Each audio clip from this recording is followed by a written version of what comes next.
On Kochie's Business Builders, click and collect. Could this be a game changer for small business as consumers change their habits? Plus, the cups made from waste, and they'll keep your coffee warmer for longer. Meet the man behind Huskee Cups. And how do you deal with difficult customers? We'll have some great strategies to adopt in your business. Hello and welcome to Kochie's Business Builders. When it comes to shopping these days, convenience matters. In fact, a new report by Morgan Stanley found Coles and Woolies recently recorded a 26% jump in online sales. So, smaller businesses need to take notice and evolve with the times or face the threat of extinction. Today, we're visiting a high-end restaurant in Sydney's new business district, Barangaroo, that's trying to cater to a broader range of clientele. So could click and collect help pull in a whole new lunchtime crowd? Let's find out.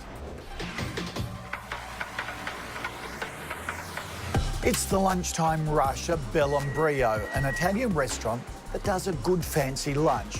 But now it wants office workers to know it can also do cheap, quick bites. What we realised after being here for 2.5 years, and we were one of the first to open here, was that the majority of the customers are on a budget. And they really don't want to spend $50 every single day on lunch and dinner. And especially have to pay for travels to come into the city. They're on an average salary like every Australian is. And we sort of want to still pass on the quality of product and the sustainability aspect of our product and the freshness. And so what we decided to do is we want to launch a under $10 lunch. So everyone could get a piece of Bel Brio, so we're able to cater for it. But the main thing that we want to do is we believe that customer is very time poor because they've literally only got 1 hour lunch. If you're an executive, you could go out for 2-3 hours and no one's going to ask you any questions. If you're a secretary, sir, you have to be back within the hour or they're marking your ticks on your next promotion. So everyone's very time poor when it comes to the lunch breaks. And they're on a budget. So what we're trying to do is we're trying to accommodate for that demographic pretty much, and they fit the majority of the people in Barangaroo. So by launching the $10 lunch, we know that we could get a lot of customers through the marketplace. But how we want to benefit them so it's easy for them is to provide a click and collect service. So while they're at their desk, they could cheaply hop onto a computer, order their lunch, and then they know it's going to be ready within 10 or 15 minutes, which they set the time. Then by the time they're down here, they just grab their lunch and they actually spend 1 hour outside in fresh air. Sounds like the perfect lunch hour to me. So Nick Wilson from Net Registry is visiting Bel Brio to advise on how best to use its existing digital presence to lure a larger lunchtime crowd. I've had a look at your website. It's really nice. It's a really good brochure website. It says who you are. It says that you source your food organically. You know, it tells people about your business. But I think if you're looking to do click and collect, then it's a slightly different website that you're going to need. How do I go about creating a click and collect service for our customers? Click and collect's really simple. The best thing to do is just think of it as another shipment method. So it's another way of e-commerce, effectively. So the first thing to do is to look at your website and say it has to become e-commerce. So it's very simple to do. If it's a WordPress website, there's a host of plugins that you can do that just add that e-commerce functionality to your website. It adds the shopping cart, it adds the payment gateway. It's all there, shrink-wrapped. It's really easy to do. The most important thing to do when you're thinking about the website is to think about what role that website has to play in making sure that your business is successful. So really thinking about who your customers are, thinking about the products that you want to sell, thinking about what role that website has to play. So click and collect's fantastic because what it does do is it helps differentiate yourself from competitors if they're not doing it. It's become the fastest growth area of e-commerce and online sales. You know, in the UK last year, more than 50% of online shoppers use click and collect. So it's well accepted. And the other great thing about it is that it integrates really easily with the other technology that you have. If you're using Xero for the back end or you're using MYOB, so it integrates automatically with your accounting software, so it makes it really, really easy. And it also integrates with your point of sale so that you can have one seamless system that takes payments and it takes it all the way from payment through to actually reconciling that and accounting for it. Is this something that I could easily manage myself? Click and collect isn't complicated. You can manage it yourself. I think the question that I always ask people is be honest with yourself. Do you know know enough? Do you know how to do it? And the second one is, do you have the time to do it? You know, it takes time. You're busy, you're working all hours of the day and night. If you have family, do you really have the time to be able to invest to get the right solution for your business and to get the right outcome for your business? How digitally savvy are you? Well, I used to think I was a genius, but then knowing technology advances at 100 years a minute, what I knew 2-3 years ago and what I know now is like I know nothing in a way. So now, as of today, I think I know nothing. It's very, very minimal. Coming up, Nick takes us through the finer details of implementing click and collect, and we find out how to best monitor customer demand online. Well, we all know Australia is a lucky country, but what makes it so great? And are there challenges ahead? Well, NAB's recent special insight shows 9 in 10 of us think this is a great place to live because of our open spaces and general lifestyle. But when asked if they still think it will be great in another 10 years, only 5 in 10 agreed. So what are people fearful of? The report found Australians are worried about cost of living pressures. Rising taxes, housing affordability and immigration levels make them feel uneasy. So NAB asked Australians what changes they want to see. Many called for a focus on regional areas and less on capital cities, and more local jobs, even if it means higher prices. They also want more energy put towards renewable energy. To read the full report and see how it might impact how you run your business, go to nab.com.au/insights.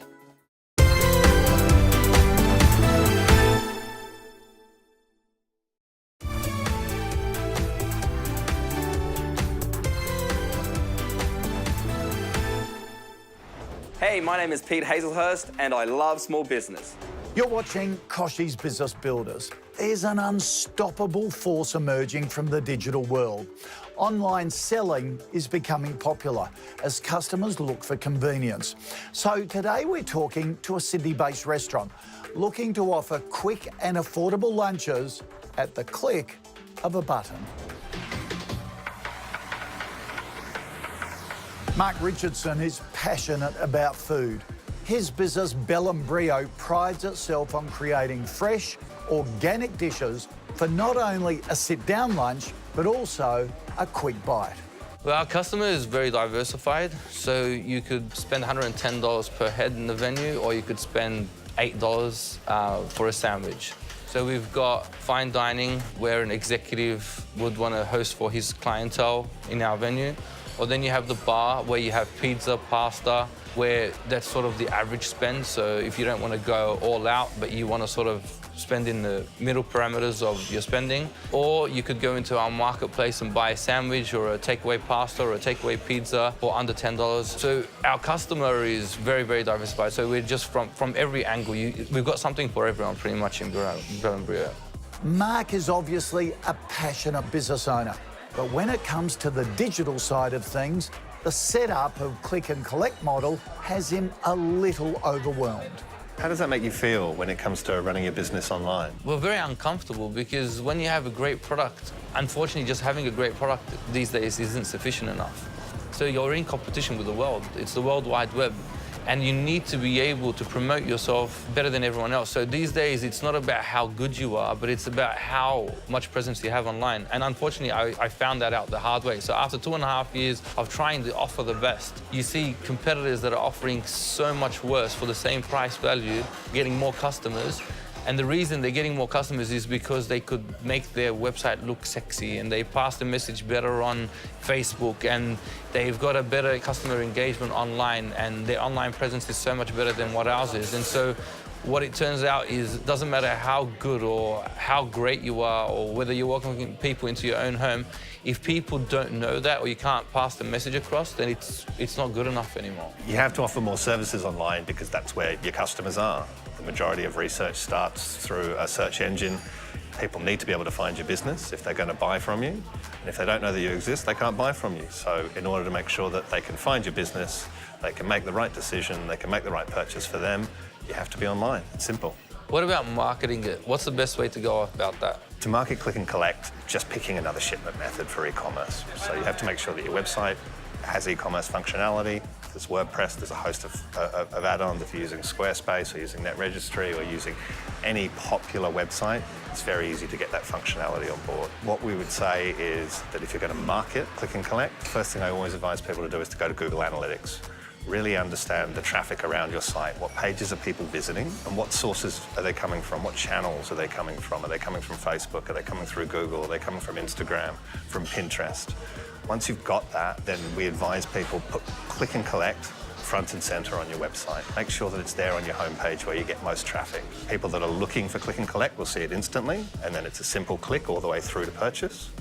And if they didn't know about it, it's a really good way of letting people know that you have click and collect in your business. Second thing I would do is think about having a dedicated page for click and collect, really explaining the process and how that process works. If I was a customer, what do I have to do to place an order? How long will it take for that order to be ready? And then where do I go and pick that order up? Make it as simple for the customer as possible. Also, promote it in store and always make sure you have a dedicated pickup point. If you think click and collect could work for your small business, remember what Nick said. It integrates with other back-end software like Xero or MYOB. It also integrates with your point of sale, so it can make for a smooth transaction. And it's the way of the future. Last year in the UK, half of online shoppers used click and collect. So there you go. If you haven't thought about using a click and collect model, it's time to give it a go. Now to pillars of success, helping you build solid foundations for your small business. Nicola Moras is here with some more advice on digital marketing.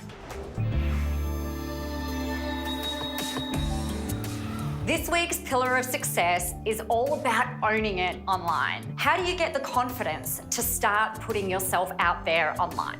Think about social media as something that you can control, not something that controls you. It can be disillusioning when you hear intangibles such as it's about brand awareness, positioning, something is better than nothing, or even the algorithms will stuff up your reach, but there's nothing you can do about it. But what if you could do something about it? When you shift your thinking about this, you become the owner of your own channel and you can broadcast the content that you want. This means that you can use it as a platform for education, inspiration, and motivation. You are going to treat the entire digital world like it's your own network.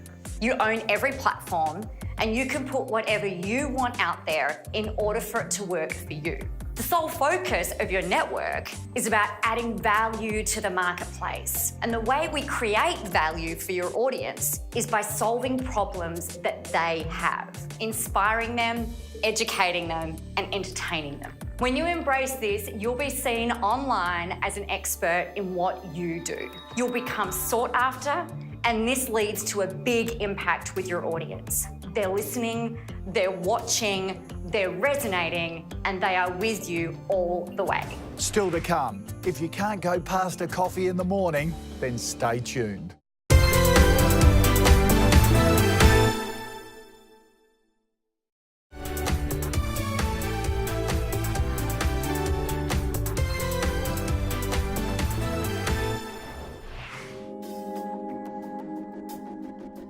Hi, I'm Adam Malonis, founder and CEO of a company called Chew in Boston, USA. My 3 pieces of advice to anybody starting a company, well, would be if you tell people your idea and they don't think it's audacious or crazy enough, or they don't try to tell you 50 different reasons why it won't work, then those typically are the ones that you need to go after.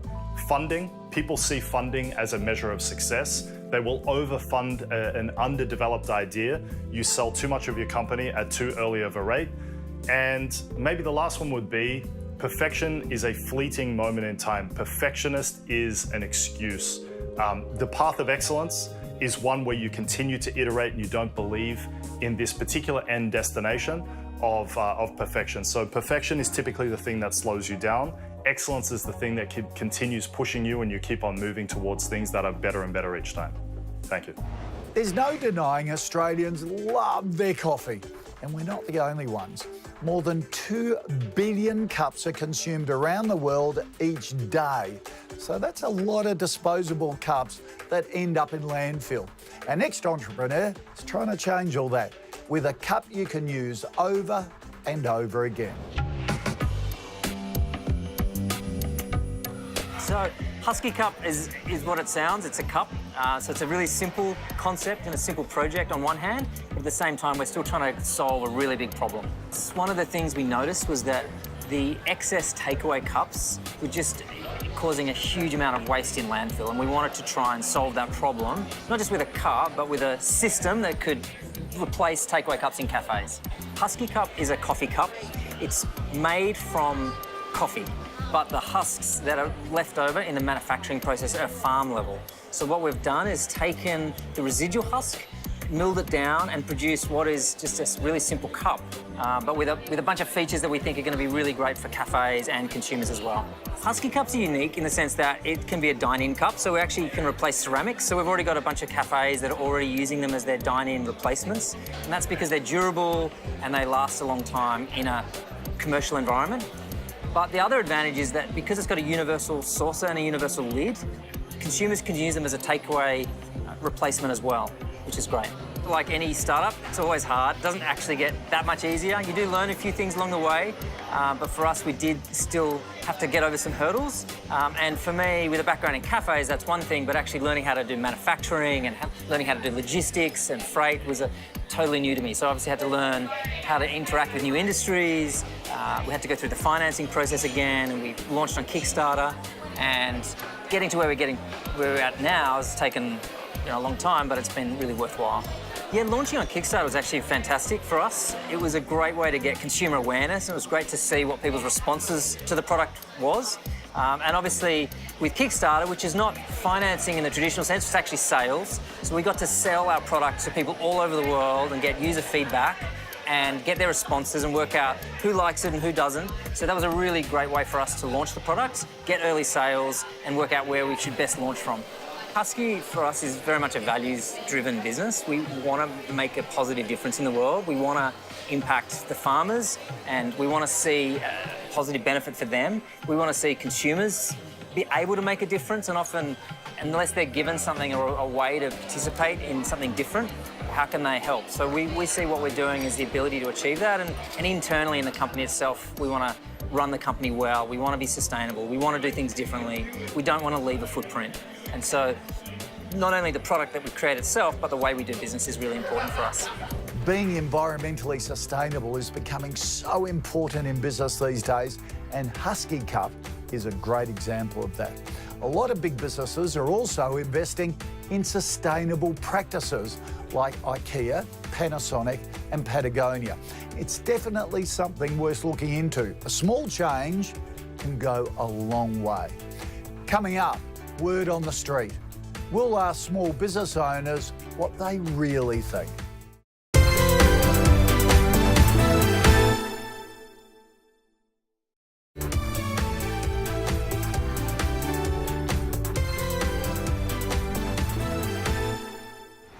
It's time now for Word on the Street, helping to answer some of your biggest questions. This week, we ask small business owners how they deal with a difficult customer.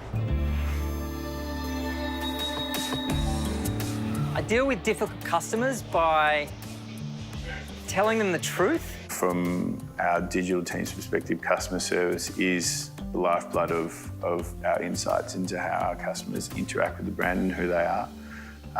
So if they're not happy, we want to know why, and we want to make sure that even if they haven't had the best experience with the product, they have the best experience with the brand. Difficult customers are always going to be there. I think it's really important to put yourself in their shoes and try to talk to them with as much care and love as possible. I do not think you should talk badly back to a customer ever.